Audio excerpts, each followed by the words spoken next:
All right. Hello, everybody. Thank you for joining us today. My name is Tim Fullerton. I am the founder of Fullerton Strategies, a digital marketing group. I will be moderating this session today on why brainstorms fail and how to fix them with one of the experts in how to fix brainstorms, Nora Herding from ImageThink. She is the co-founder, has been doing this for a long time now. Working with a lot of amazing clients in helping them improve their brainstorm strategies. So with that, I am going to turn it over to Nora to walk us through the session today. Okay, great. Yeah. Thanks, Tim. Thanks for the introduction. Really, this is perfect timing because just yesterday, I talked to two different clients at ImageThink that had a lot of questions. And we're both quite frankly, kind of in a panic about how to lead some really high profile sessions that they needed to get really great results out of. And so I'm really, really looking forward to everybody talking about that today. And so just taking a page kind of from that conversation with them, some things that we hear from clients at ImageThink about brainstorms is just that, they really feel like they're, faced with the task to do something extraordinary, to break through kind of out of the box thinking, and they're terrified because their groups, they feel like every time they go in, they get sort of the same stale results and they're not really sure how to shake it up. And for us here at ImageThink, one of the tools we use is the power of the pen and the power of the picture. So for today, we're going to actually walk you through some of the techniques around brainstorms. And I'd like to encourage everybody to grab a pen or a paper because we're going to be doing a few drawing exercises along with it. So a little bit more about ImageThink and who I am. I founded ImageThink in 2009, so we turned 16 last month.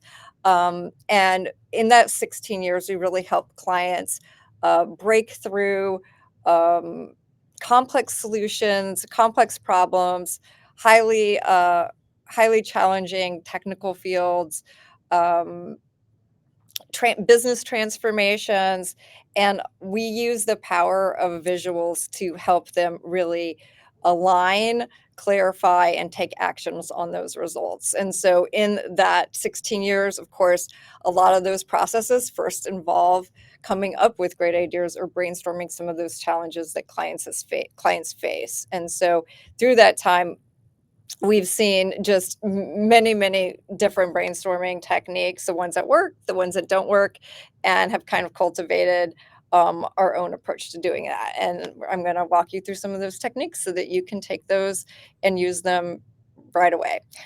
So for us, at ImageThink, really, we're helping clients break through and synthesize those ideas visually. So you might recognize some of these brands on the screen. What they all have in common is they all had basically a big innovation challenge that they were stumped, that they turned to ImageThink to help them break through and find a new solution. And I'll talk a little bit more about those, but we're going to put some of those same techniques that we use to help brands like Tory Burch and FedEx in your hands today. So when you're thinking about a brainstorm, there's kind of four components to it. And the best thing you can do really in preparing to have great results and great output from your brainstorm is the prep work beforehand. So it's not like a first date, or a blind date where you're going. Like I can remember, I don't know if you were ever in this boat, Tim, but like online dating for sure, I did a lot of it. And you go and you kind of hope that there's going to be good chemistry, right? And sometimes there is, and sometimes there isn't. But a brainstorm is not like that. A brainstorm is really, about preparation and skill. And so, you can think about it in a couple of components. We think about it first in preparing and identifying the question. Next in generating the ideas, right? That's like what we might think about as like their traditional idea of people all yelling out on a whiteboard and someone, frantically capturing it. then you want to really make sure you're collaborating and building on those ideas so that it's not just one, but you're really mastering the wisdom of the group, right? And then you also need to make sure that you're documenting what you're doing and you're aligning on that so that it doesn't, you don't just have great ideas that die in the room, because that's another challenge that we hear from clients, right? About brainstorming is sometimes it is really productive and really fruitful, but how do you make sure that that magic lasts and it actually turns into something that gets implemented? So we're going to walk through kind of these 4 components and structure of the brainstorm. And so you're not like just leaving it to chemistry. You can kind of think about how you set up each of these 4 steps so that you have the best results. Sorry there. You with me, Tim? I am, and I will Okay. while you're pulling that up, Nora, I'll just let people know if you have questions or comments, please feel free to put them in the chat, and we will do our best to answer them. Okay, great. So, so the first one is identifying the question, and this is a great time for you to grab your pen because we're going to talk a little bit about that. And you might think that you know the question to your brainstorm. For instance, I was talking with a group yesterday, and they make a particular kind of product that is highly technical, and they need to lead their clients like through an ideation to come up with new designs so that they can fabricate these products.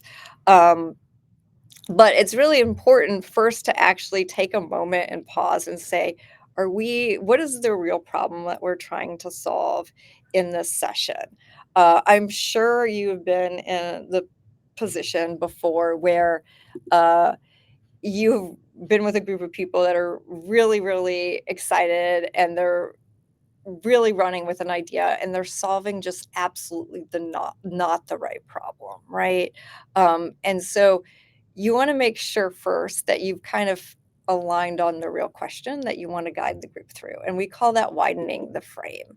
And widening the frame is really a design thinking principle, and a number of principles in the image think method is pulled from design thinking. So this is one of them. And so framing is all about your question. You want to make sure that you have the right frame. And the way that you do this, I'm going to show you instead of telling you by using a drawing. So since Tim, you're my guinea pig on this webinar, you're going to have to kind of be the sample for everybody, but everybody out there, please pick up a pen. And what I would like you to do is I'm going to give you all of 15 seconds, maybe 20, to draw what a vase looks like. So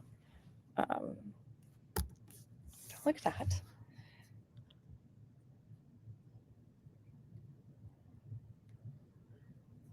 You ready? You are going to laugh at my writing. Okay. Because I am a terrible drawer, and I have done an exponentially terrible job this time. So I will show you what I did, which is I tried to draw my vase here with the top, and then did a very poor job of keeping it all even. That is my vase. Not bad. Okay, so could I make a prediction that other folks at home also made a similar vase? If your vase looks something similar to this or to Tim's, why don't you go ahead and just share with us in the comments? Yeah.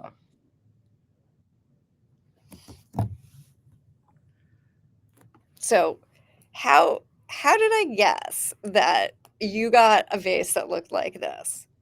I've done this exercise with folks hundreds of times in groups, sometimes 100 rooms, right? 100 people in a room, and everyone draws the same vase. Like, am I a doodling psychic? No. Basically, what I've done is I've given you a really narrow frame, right? I gave you one specific prompt. Now let's try something a little different. Now, Tim and everybody out there in webinar land that are joining us, I'm going to give you a little bit more time, and I'm going to reframe the question. And so now the question is, what are some ways to enjoy flowers in the home? So, what are some ways to enjoy flowers in the home?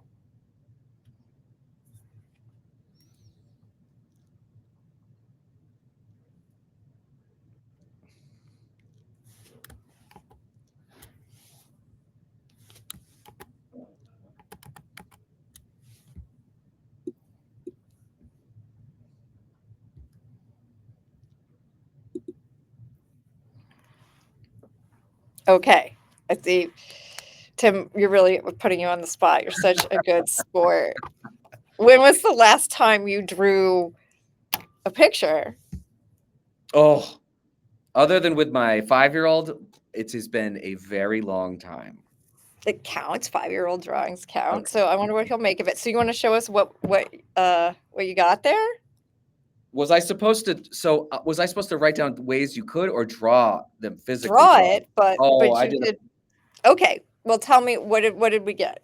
well, I said that potentially you could have flowers in a painting as a display. You have flowers in Hmm. a vase, like the one I drew, or you could even have them loose, like in paper or something like that, or you could have them dried, which we actually have at home ourselves. Okay, great. So we got 4 or 5 different ideas. Really, so dried ones, on paper, loose. What was it? What was the next one? Like in a painting, so not an actual. Oh yeah, not an actual representation. Mhm. All right, and I'd love to hear from anybody else out there. If we want to contribute, what ideas did we come up with? Yeah, we have anybody else right now, or are we going to be shy? I always find the LinkedIn community is a little shy. Mm, well, um, I'm willing to bet that a few of you came up with a couple of different ideas that Tim than Tim. For instance, I've heard uh, edible flowers, putting them in your bathtub, sprinkling them. Oh, in a vase or in potpourri. Thank you, Matt Molina. Sprinkled on, if you're the romantic type, say sprinkled on a bed, right? Oh. Mhm. Some people are like, well, I just plant them outside and I look out the window. So, what did this show us? In the first scenario, I gave you a very specific question. What does a vase look Mhm. like? And we got, oh, thank you, in front of a window on a fire mantelpiece. Thank you, Sarah. Um, and we got the same response from everybody, or something that's nearly identical, right? So you got your carbon copy drawing of a vase that I predicted that you would draw.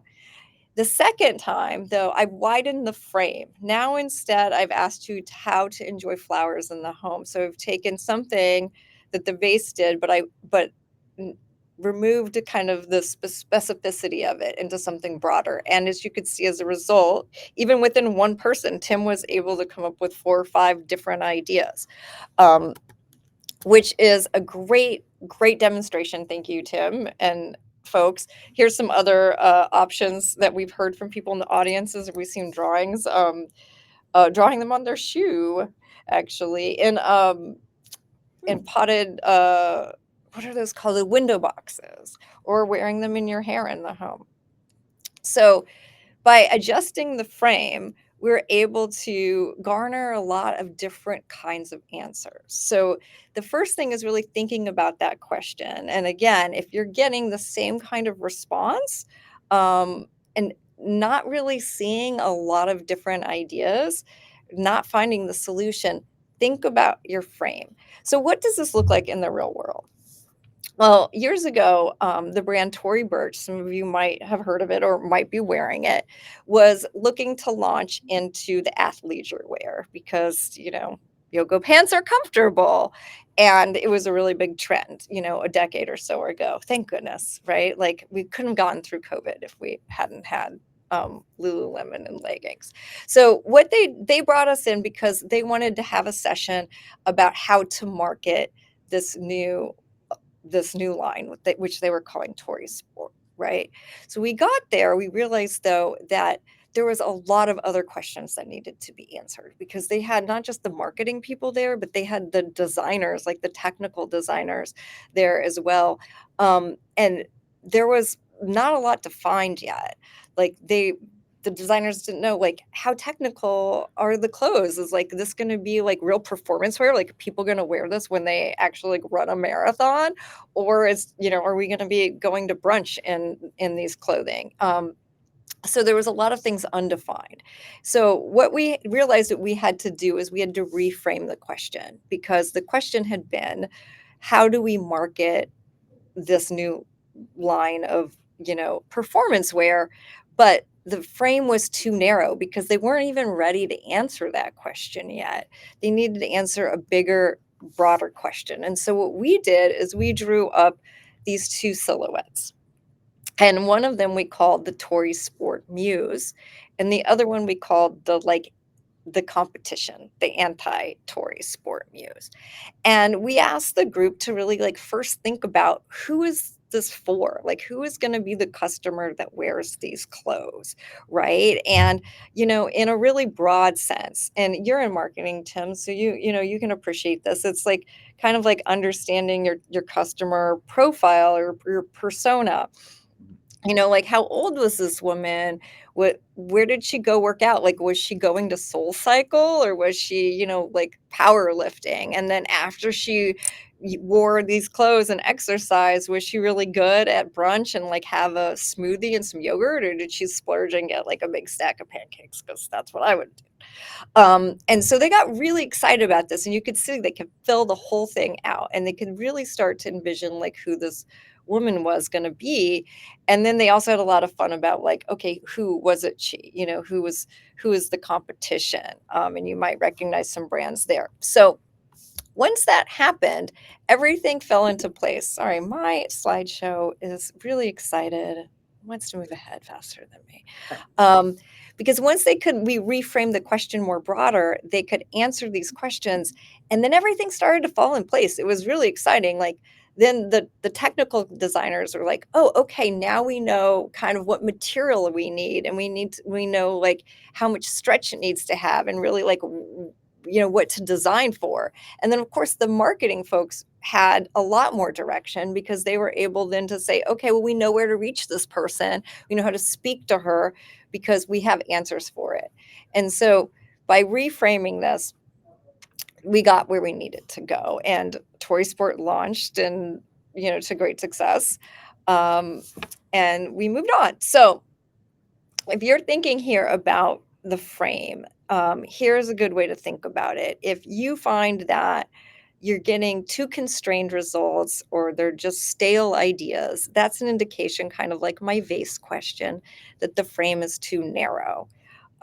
If it is the other end where you're getting lots of general results or just really off the wall ideas that are not going to be at all applicable or useful, then that's an indication that your frame is too wide.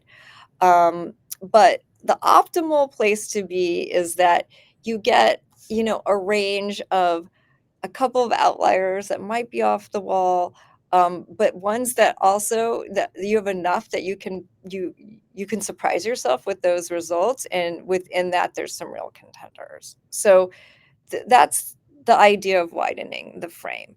Don't think about thinking outside of the box. When you have this challenge, think about widening the frame. So you know that you have a good frame if it challenges assumptions. So when I said, what are some ways to enjoy flowers in the home? You might have been like, oh, what do you mean by that? Like, that's kind of an odd way to ask that question, but it opened it up. So it's evoking more questions because that means you can take it in many different directions, and it's widening the possibilities because of that. So widening the frame. All right, so we've talked a little bit now. You've done the work and the prep work in identifying the question.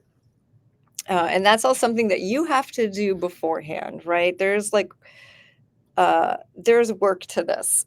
Just, like thinking back about the date metaphor, you got to get yourself ready before you go out. So that's the prep work, to making sure you have really thought through and you widen that frame. The next one is you need to generate ideas, right? And a lot of times what we find as a barrier to this is just simply that people feel that they're not creative enough, or uh, they fear that their team or the folks that they're going to have in the room are not creative enough. And this happened to me yesterday when I was talking to this one particular client who's going to be putting on a whole innovation workshop. The ideas that come out of this workshop for them, they have to go and build and create for this customer. And they have real concerns right now that customer is going to really be able to identify 5 to 7, they said, key ideas that they want to make sure get created. But what I would explain to them, and I'm saying to you, is creativity is democratic. It's not so much that everyone is, creativity is reserved for folks that are artists or musicians or writers, or you have to have the title. I am creative in your role to be creative. Creativity is accessible to everyone, and we're all creative problem solvers every day. I firmly believe that. And one of the things I feel most pride in at Image Think is getting to inspire other folks to see their creative potential and recognize how they're creative every day. So um, breaking down some of these hesitancies for folks when you go into a brainstorm can be really helpful, because in the back of folks' minds, they might feel like this is a muscle that they haven't exercised often, or not as much as they would like. And there's ways to kind of bring that out for them. And so one way we're going to do that is another fun exercise. You're not going to have to draw, but you are going to write. And we do this. We actually used to do this in interviews at Image Think. This would be the final interview question at Image Think, because I feel like it's so telling to folks. And what is called 10 ways to use a pencil.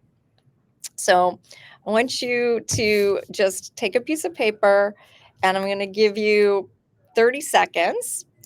And I want you to just jot down 10, as many ways, maybe it's 4, maybe it's 17, uh, that you can use a pencil other than to make a mark or erase. So other than its intended purpose.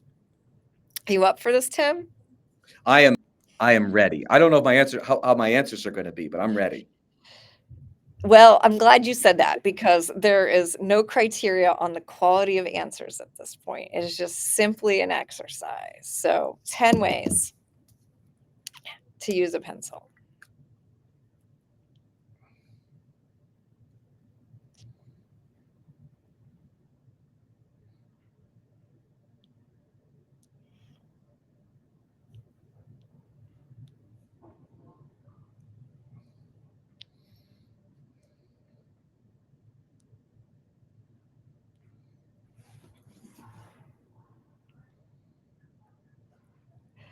Okay. I gave you a bonus 6.7 Oh, seconds. How many did you get? I got 3. Okay. All right. Not bad. Not bad. Now what I would like us to do is I'm going to change it up a little bit. And that is, I'm going to ask you to think now about how you might be able to use the pencil if you were able to use more than one. So perhaps that already occurred to you in the brainstorm, but if it hadn't, I want you to think about it at scale, right? So now imagine you have a multitude of pencils. I'm going to give you 60 seconds to think about, with that prompt, to think about any additional ideas you might have.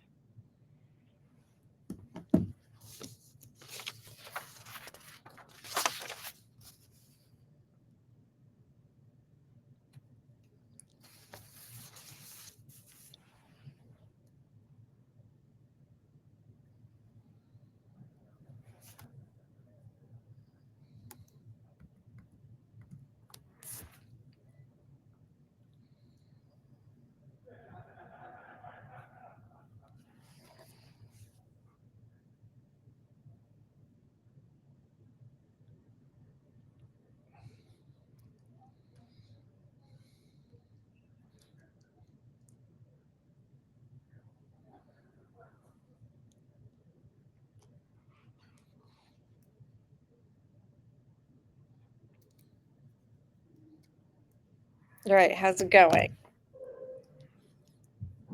I got 4 more. You have 4 more. That's great. Okay, so what we did is I gave you a slightly different prompt, right, which was about scale. So I asked you to think about it in a different scale than we had before. Now, I want you to think about the same thing. So we're still thinking about this pencil. What would be an additional use for this pencil?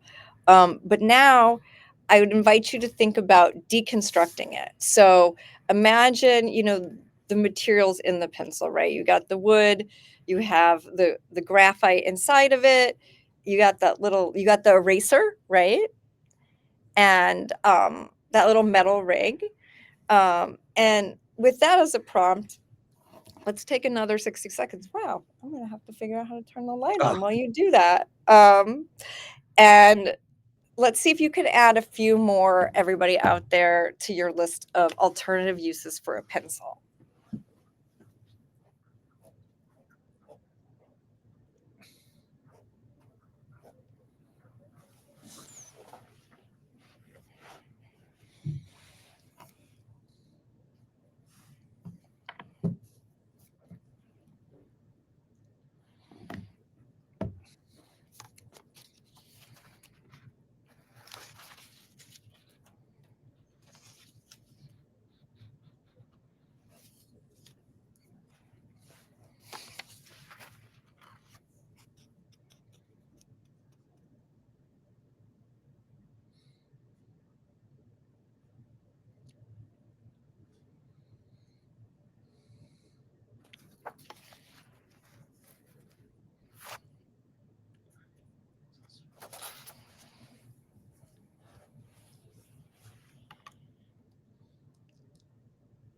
Okay, how was that? I have 4 more. Okay, so what does that bring us to? 11? Yes. Great. All right, one last prompt. So this one I like to think about as like a new perspective. So now just imagine that you're a teeny tiny ant. The world of ants. What would be some uses for a pencil? Alternative uses for a pencil, because they obviously aren't going to be able to write with it.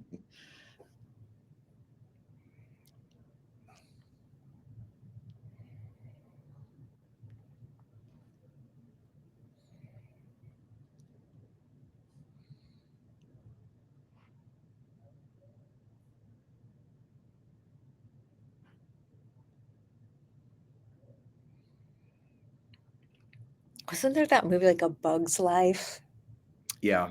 Yeah, that was before I had kids though, so I never saw it. I didn't either. But yes, Although, there was one called Ants and there was one called A Bug's Life. I think they came out about the same time. oh yeah, isn't that weird how they do that? I They know. like spy on each other. Those animation studios make the same Yeah. movie. Because wasn't there 2 movies about like Dias de los Muertos that came out also? I think so. And then there was also 2 asteroid movies, Armageddon and Sudden Impact or Deep Impact or whatever.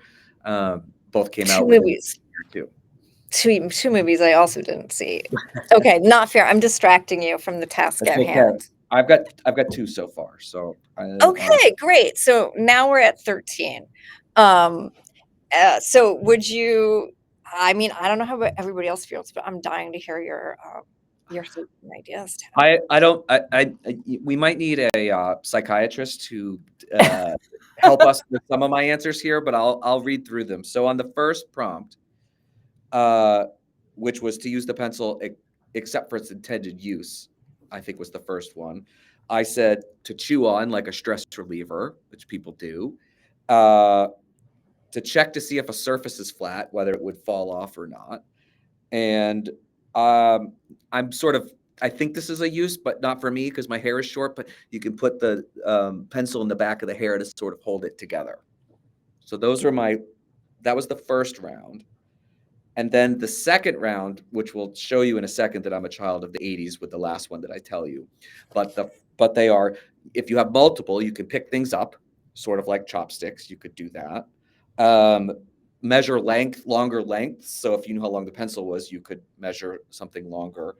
I even said the goalposts for the game that people play with the kick the paper football through, you could set those up. And then the final one, which is what I was talking about, is to kill flies, like Mr. Miyagi did in Karate Kid. Oh, You use yeah. chopsticks, but you could use the pencils in the same way.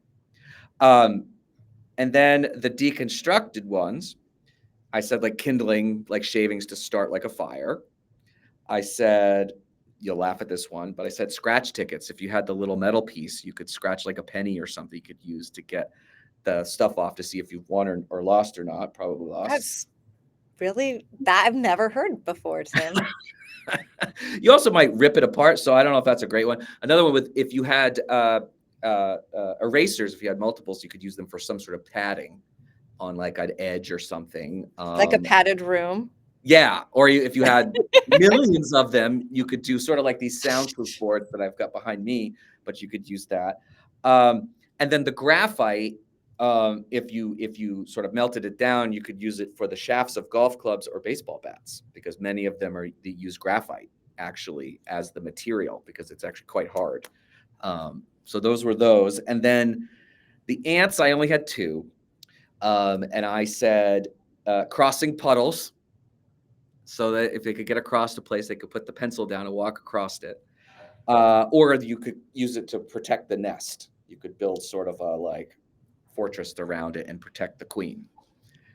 Those are my 13. I hope I haven't triggered any serious concerns for my answers, but Well, it's funny that you mentioned that because we give this as an interview question at ImageThink, and I've had so many answers that I started to create my own, fringe psychology movement in my mind about how I could diagnose people's personalities or at least fitness for roles at ImageThink based off of what they would come up with. But there was no violence in any of your answers. no. Well, kill flies, but other Oh, than that, that's true that you did have kill but flies. that was my thinking of Karate Kid was just the Yeah. two. But So yeah, I would, for anybody else out there, if you have one that Tim didn't say that you would love to, to share that you feel like is particularly good, or you would like me to diagnose you with your personality and did I neuroses. pass the test? Did I pass the test? You passed the test. You're Oh, hired. Go ahead and put that in the chat. We'd love to see that. So yeah. what do we do with this?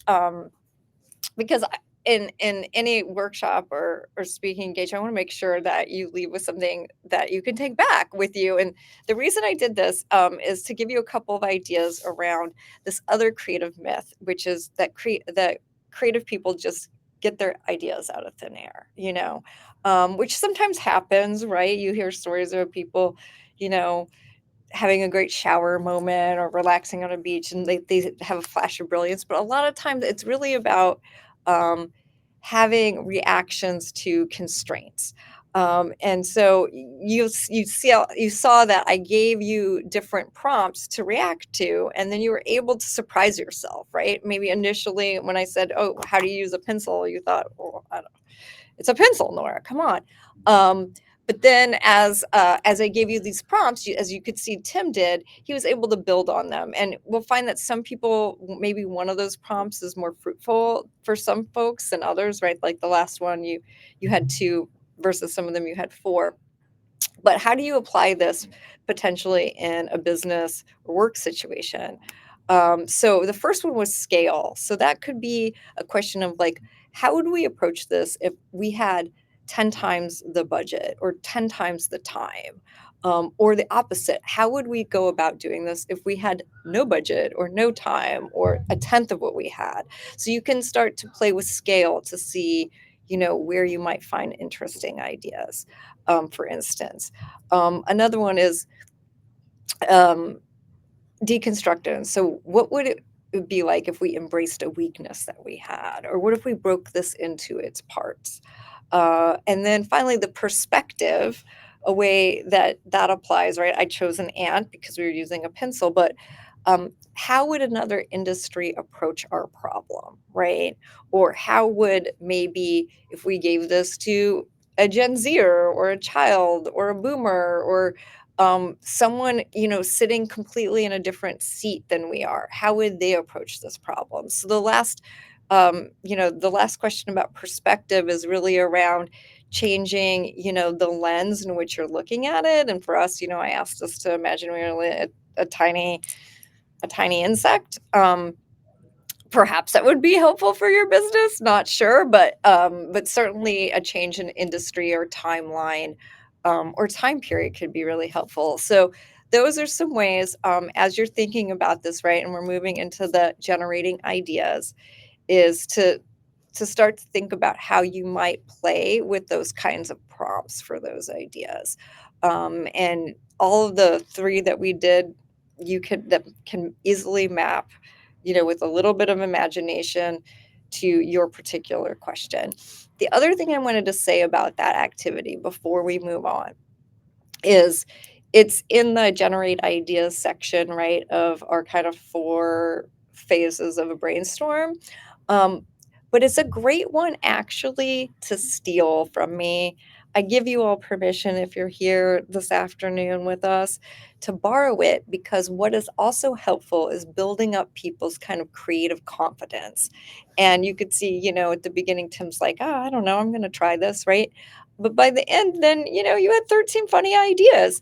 And so starting out a session with something that's really low risk and low stakes, it's not at all about the problem that you actually are there to particularly solve for, is really helpful. It sets the tone. It reminds people that they can be creative and can access these ideas.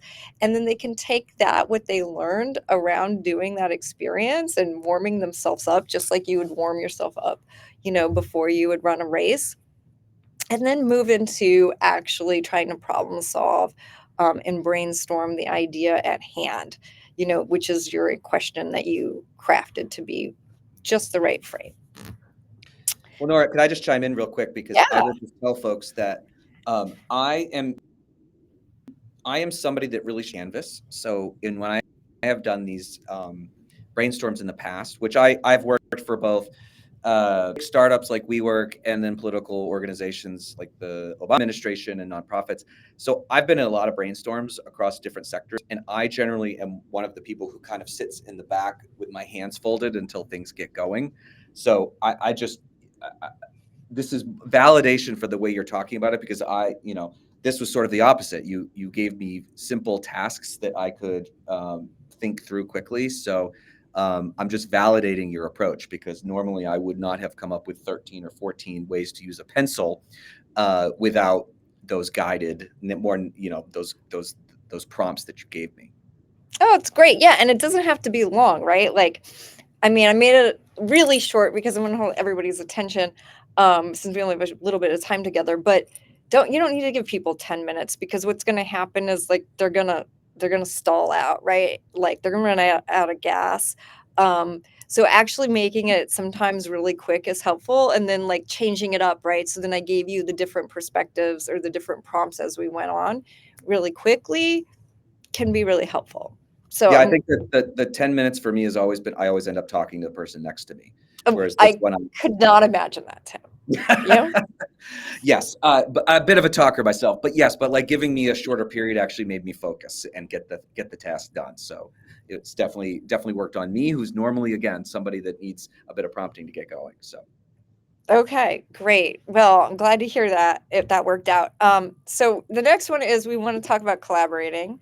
I got trigger finger there with my slide deck, because that was an individual exercise that we just did, and you know a lot of fun, and people surprise themselves. And I've done this with a little bit more time. Some people get up to 30 by the end of the 3 prompts.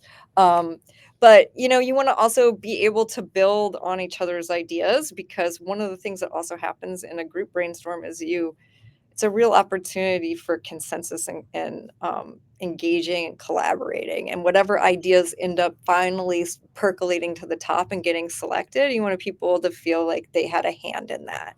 So collaborating is really important, and figuring out a way that you're creating an environment where people are building on their ideas and not necessarily shutting down each other's, or just kind of championing their own, right? So this is borrowing a page uh, from improv. And let me ask you, Tim, have you ever done any improv? no, it actually terrifies me. Really? Yes, well, it's that Okay. blank canvas thing again. I think that I struggle with. I've seen Yeah. improv, but I've not done it myself. I could see that. I could see that. I also have not really, well, in any serious capacity done improv, and I'm not going to. You all are very safe because you're out there, and I can only see Tim, and I can't even make you do improv in any way, not even visually, which is usually what I would have you do is just some visual improv. But we're going to borrow this concept from improv called yes and. And yes and is really like once you understand yes and, then it doesn't seem quite so much like magic where you're like, how do they always do this? Which is simply that whatever anyone says, your partner improv says, you respond to it with yes and, right? So, Tim, you haven't done any improv, but I think we should try now. Like the moment is carpe diem. Let's do it. Okay, I'm in. I'm Okay. in. Right. So if we are on a stage, I mean, we're kind of on a stage anyway here in this webinar, and I say to you, what am I going to say to you? Now I'm the person that has to throw up the first idea. Oh, look, can you believe it that right outside your call booth, a giant UFO has just landed? You are not going to say, Nora, what are you talking about? You're completely crazy. Nothing is outside of this call booth. You're going to say what? Yes, and they seem friendly. And I'm going to say, I'm not going to be like, are you sure? Yes. And in fact, wait, what is it? Are they carrying loads of cash that they're distributing to everyone? And you would say, Yes, yes, and I think they have food with it as well, and everybody seems super happy. are they actually eating the money? Um, Anyhow, so then then we create this scenario together, right? And it's preposterous, and you have to just embrace whatever your partner in crime is throwing out to you. And you build on it. And that's once you realize that and you see improv, you're like, oh, that's what they're doing all the time, right? They're just maybe more skillful at coming up with the scenario than Tim and I, but we're going to work on it, Tim. We're going to work on it. And so this is really something you want to try to engender to folks in your brainstorm, and to hold on to yourself too. And I know sometimes it can be hard, right? And we're all like our own self critics too. Even when we were talking about the pencil exercise, you're like, well, I'm not sure they're really good ideas. We're like, come on, like how could it be a bad idea? It's an exercise about ants using pencils. And so what I would invite you to freely steal from if we were all together is like the drawing version of this, which would be that you would make a mark, Tim would make a mark. It would look beautiful, just like this, and he'd pass it to me, and I would have to add to it. So I'm saying yes and to his mark, and then we'd pass the paper around, and by the end, we would have the visual equivalent of aliens who've landed in Industrious handing out piles of cash and food. Or we could do a verbal one, right? Which would be kind of what we just did, which we would throw out an idea or an object, and the next person would have to come up with an alternative use for the object. So again, I invite you all to steal freely from this as a way, again, to kind of set the stage for your group about what is possible when we're together as a group and we're embracing ideas. And encouraging people at like the stage of the brainstorm that we're at, that we're going to say yes and to everything, right? Because we have an appropriate frame already, and we're not going to dismiss anything at this point because this is all about generating the ideas. How do you feel about that, Tim? I love it, and I love that it's positive. Yeah, it's super positive, which almost sometimes is hard because I think we're also triggered, or trained to try to discern like what is going to work and what is not going to work, right? Right. And setting up the stage too around where we are in the brainstorm can be helpful to say like this is where we're at. We're at the idea generating stage, so we're not at the idea analysis stage. Like that's going to come later. We're going to have a criteria. We're going to have to select some of these, but at this stage, like it's all just about embracing them and seeing what we can build on top of. So here we are again, right? We've identified the question, we've generated the ideas, and we've collaborated, and now we need to kind of come up with a way to document and create structure around the brainstorm. And so It's no surprise that Image Think using the power of visuals to help companies clarify complexity, simplify, and take action. We love a visual framework, and it can be a really powerful tool um, in brainstorming as well. So a visual framework can inspire the ideas. It can help keep structure to your brainstorm. It can help keep the group focused, which is another common brainstorm challenge, right? Is uh, how do we make sure we're coming up with ideas around the problems, but not veering off into many different directions. And it can guide the group to go deeper on those, and it also provides a record.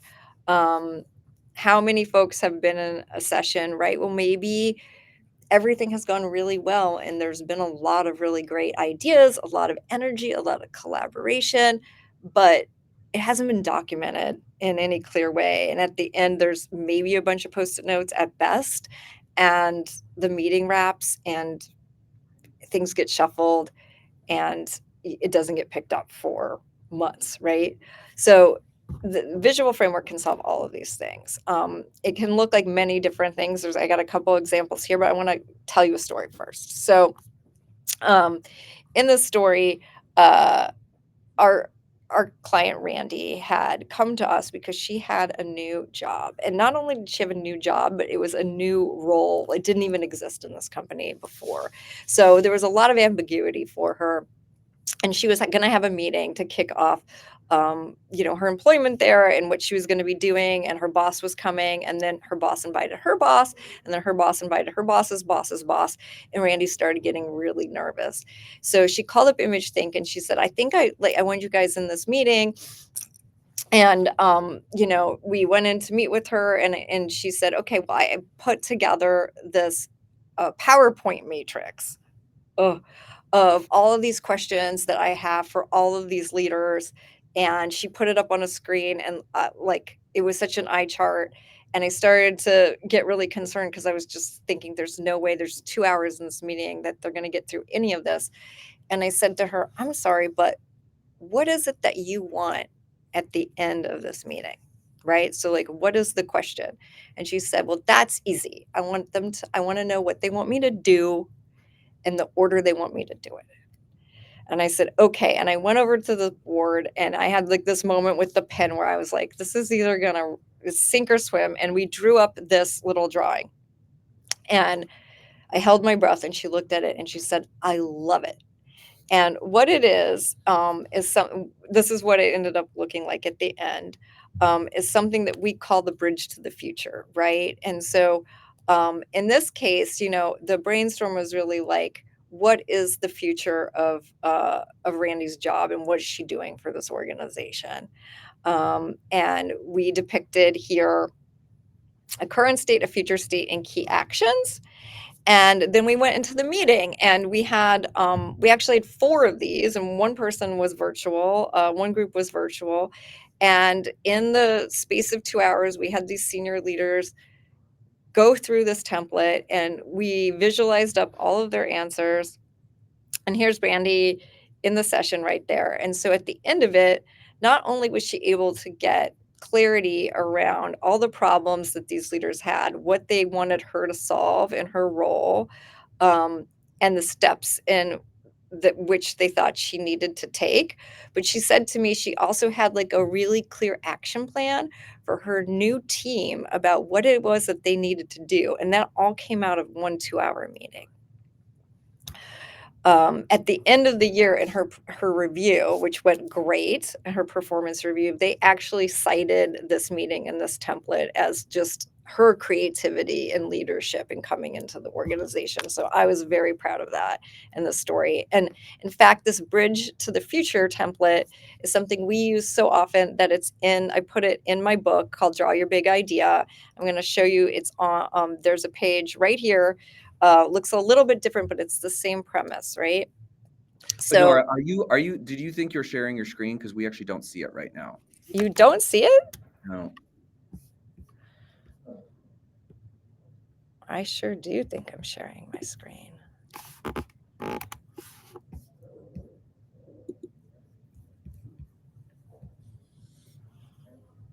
We can also drop the slides in the comment underneath this at the end so that everybody can make sure they have a copy as well, if that's a good workaround.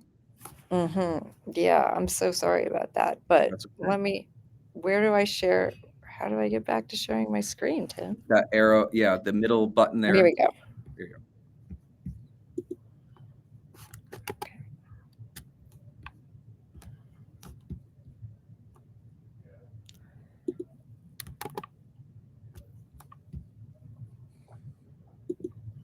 Okay, so this is from Draw Your Big Idea. You see it now? Yes. Great. Okay, so I really want to show you Randy's though. Okay, so this is Randy's Bridge to the Future right here, and here she is presenting it at the end that we've captured. And here it is, and there's the cover, Draw Your Big Idea, and this is like page 123 or something from Draw Your Big Idea, which is a workbook. So you can fill this out yourself, or you can copy this freely, which is, and it's so powerful in its simplicity. But really, if you're thinking about strategy planning and really brainstorming your future for your organization or yourself, this is a really great tool because it gives you clarity. You have the results you want in the upper right hand corner. You have the future state that you're trying to achieve. And it's really important to get clear on that because that's the direction we want to go, right? And although we read left to right, you start the group here because you want to align on where you're going. And you work first on the right hand side and then you jump to the left hand side because you got to really deal with where you are in the present. And you might think, well, Nora, why do we need to do that? Like, we know where we are. It's, March 5th, 2025. But it's not the case because within an organization, different people have different ideas about where the organization is, right? Relative to the future. And so really understanding where everyone thinks that we are as a group right now relative to where we want to go is really important. So you fill that out. And then the middle, that's where all the meat is, right? So at the bottom in this illustration, you got these kind of scary looking sharks. Those are the challenges. The challenges are important to address next. And they're drawn in there because some groups, those things might not come up or they might not be spoken up in the group. But we put them in here on purpose so that they can get out. So you identify kind of what those are, like what are going to be our barriers, what's standing in the way from us being where we want to be in the future and crossing this bridge. And then lastly, you have the bridge, and the bridge is going to be what are the things we need to do to get there. And that, is also where the ideation and the brainstorming comes in. Once you land on those, now, like Randy, you'll have a completely flushed out strategic plan in a visual that you can take out that's coherent from the next day. And so it's a really powerful way to keep the group again on focus, get them to think a little bit deeper, a little bit differently, and create a coherent record of your results. Yep.